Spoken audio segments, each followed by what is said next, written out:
나라가 나라를 상대로 조약을 맺으려면 매우 많은 것을 계산을 해야 합니다. 뭐 예를 들어 우리나라가 미국과 새로운 조약을 맺으려고 하면 그것이 우리나라에 얼만큼 이익을 줄 수 있는지에 대해서, 그리고 또 무언가를 우리가 좀 양보를 해주면 그에 상응하는 그런 이익을 또 얼만큼 가져올 수 있어야 하는지, 그래서 자국과 타국에 대해 깊이 이해해서 계산을 해야, 그래야 조금이라도 유익한 그런 조약을 맺을 수가 있을 겁니다.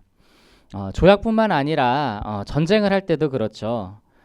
전쟁을 하려면 먼저 상대방을 이길 수 있겠다라고 하는 확신이 있어야 되고요.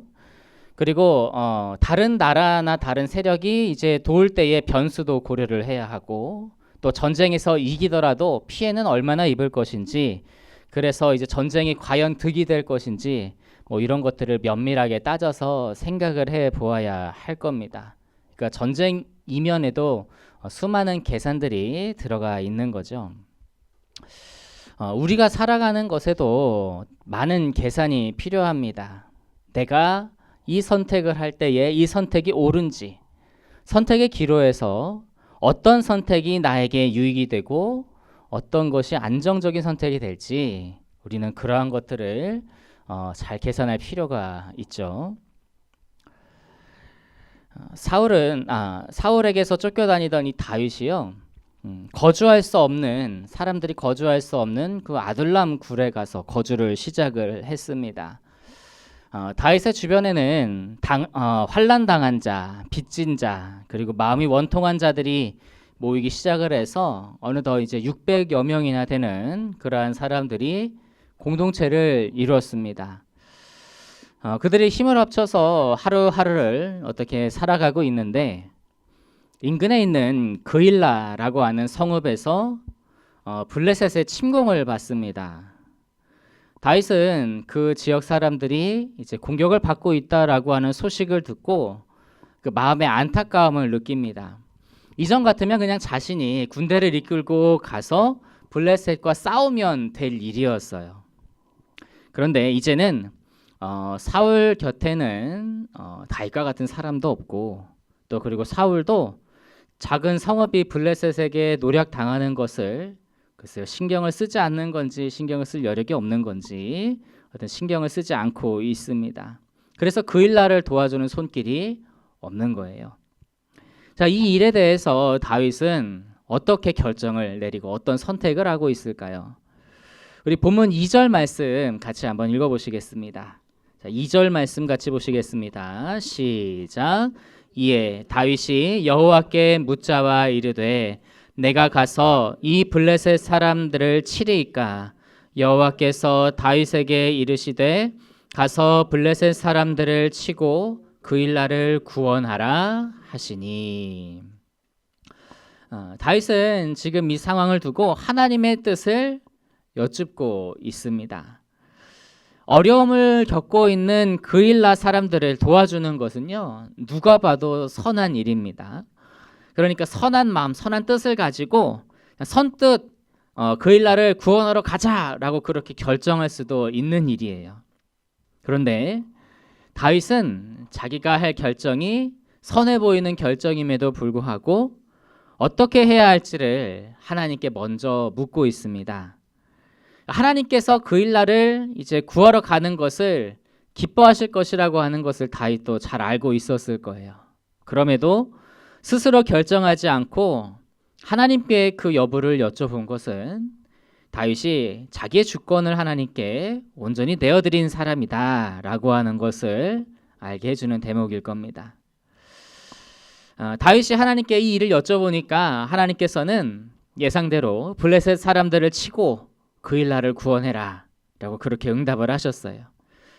그래서 다윗은 하나님이 말씀하신 대로 그일라를 구원하러 가자라고 그렇게 부하들에게 이야기를 합니다. 그런데 다윗에게 돌아온 것은 그렇게 합시다라고 이렇게 같이 이렇게 힘을 내는 것이 아니라 염려스러운 반응이 돌아왔습니다. 우리 3절 말씀 같이 한번 보실까요? 자, 본문 3절 말씀. 3절 같이 보시겠습니다. 시작. 다윗의 사람들이 그에게 이르되 보소서 우리가 유다에 있기도 두렵거든 하물며 그일라에 가서 블레셋 사람들의 군대를 치는 일이리까 한지라. 다윗의 곁에 있던 사람들은 다윗에게 그일라를 지원하는 판단을 재고해 주기를 요청을 하면서 다윗에게 지금 현실에 대해서 일깨워 주고 있습니다. 그들은 다윗 일행이 도저히 블레셋과는 지금 싸울 만한 형편이 되지 않는다고 그렇게 생각을 하고 있는 거예요. 그들의 판단은요, 매우 현실적이고 아주 정확한 판단입니다. 다윗 주변에 있는 사람들이 얼마만큼 있었다고요? 한 600여 명 정도 있었다고 아까 말씀을 드렸는데 이 600명이 많아 보여도 사실은 많은 수가 아닙니다. 본문의 뒷장인 사무엘상 24장을 보시면 다윗을 잡기 위해서 사울이 일시에 동원한 군사가 3,000명입니다. 5배를 순식간에 동원을 할 수가 있어요. 이제 그러니까 사실 뭐 다윗은 600명 가지고 안정적이다 이야기할 수가 없습니다. 어디에도 안정적으로 머물 수 없는 그런 세력입니다. 그런데 그일라를 침략한 블레셋을 공격을 하자니, 그러니까 아무리 블레셋이 본격적으로 이렇게 쳐들어온 곳이 아니라고 할지라도 블레셋의 군대는 매우 강합니다. 이스라엘을 위협할 수 있을 정도로 강력한 나라이기 때문에 당연히 다윗의 그런 뭐 어중이 떠중이 모인 600명으로는 감당하기에 버거울 수밖에 없어요. 그런 블레셋과 싸우는 것은 매우 무모한 일입니다. 그래서 이런 이유로 부하들이 만류를 하는데 다윗은 그 이야기를 듣고 어떤 결정을 할까요? 우리 4절 말씀 같이 보시겠습니다. 4절 말씀 같이 보시겠습니다. 시작. 다윗이 여호와께 다시 묻자온데 여호와께서 대답하여 이르시되 일어나 그일라로 내려가라. 내가 블레셋 사람들을 내 손에 넘기리라 하신지라. 다윗은 어떻게 하고 있죠? 다시 한 번 더 하나님께 여쭙고 있습니다.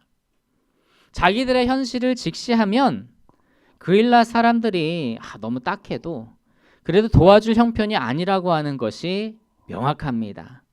만약 다윗이 그일라를 도우러 가지 않겠다고 결정을 해도 다윗을 비난할 수는 없을 거예요. 그런데 다윗은 이런 상식과 현실 속에서도 어떻게 해야 할지를 하나님께 먼저 여쭙고 있습니다. 어떻게 그럴 수 있을까요? 다윗은요, 하나님 앞에서는 현실의 문제가 문제되지 않는다라고 하는 것을 잘 알고 있었습니다. 다윗이 골리앗과 싸울 때요, 그는 소년이었죠. 골리앗보다 체격도 많이 왜소하고 힘도 무기도 차이가 많이 납니다. 현실적으로는 골리앗을 이길 수 있는 가능성이 전혀 없습니다. 그런데 다윗이 골리앗을 이길 수 있었던 그 이유가 무엇이었습니까? 우리 사무엘상 17장 47절 한번 찾아보실까요? 사무엘상 17장 47절 우리 같이 한 목소리로 읽어보겠습니다. 시작. 또 여호와의 구원하심이 칼과 창에 있지 아니함을 이 무리에게 알게 하리라. 전쟁은 여호와께 속한 것인즉 그가 너희를 우리 손에 넘기시리라. 다윗이 소년임에도 골리앗을 이길 수 있었던 것은 하나님께서 골리앗을 이 다윗의 손에 넘겨주셨기 때문이었어요.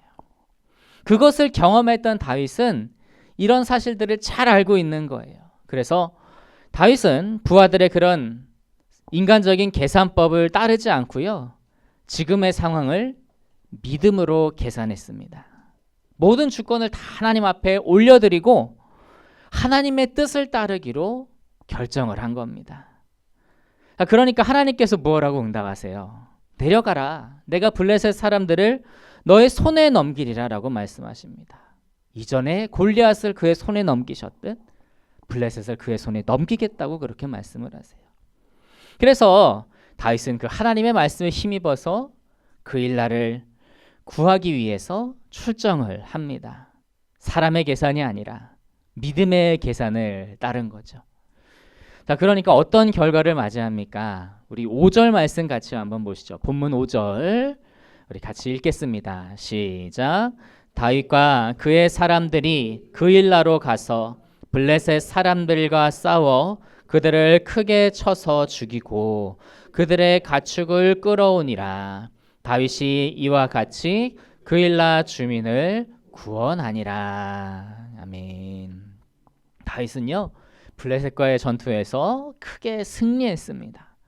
애당초 블레셋에게 승리를 거두는 것은 어려울 것이라고 하는 생각이 많았는데 하나님께서 약속대로 블레셋을 다윗의 손에 붙여주셨기 때문에 다윗은 승리를 거두었던 겁니다.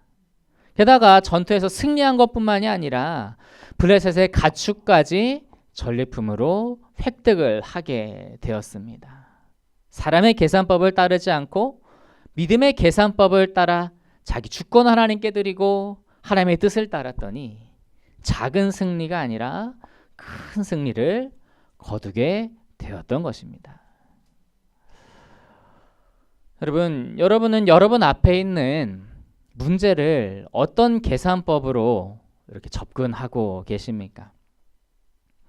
우리가 일반적으로 사용하는 사람의 계산법은 매우 상식적이고 또 현실적입니다. 그래서 그 계산법이 합리적이고 옳다고 생각되어지는 경우가 많습니다. 그런 때가 많죠. 그런데 그 계산법을 넘어서는 계산법이 있습니다. 그게 바로 믿음의 계산법입니다. 하나님께서는 우리의 상식을 뛰어넘는 능력을 가지고 계시고 우리의 현실을 뒤바꾸실 수 있는 능력을 가지고 계시기 때문에 사람의 계산법으로는 하나님의 일하심을 짐작할 수가 없는 거예요.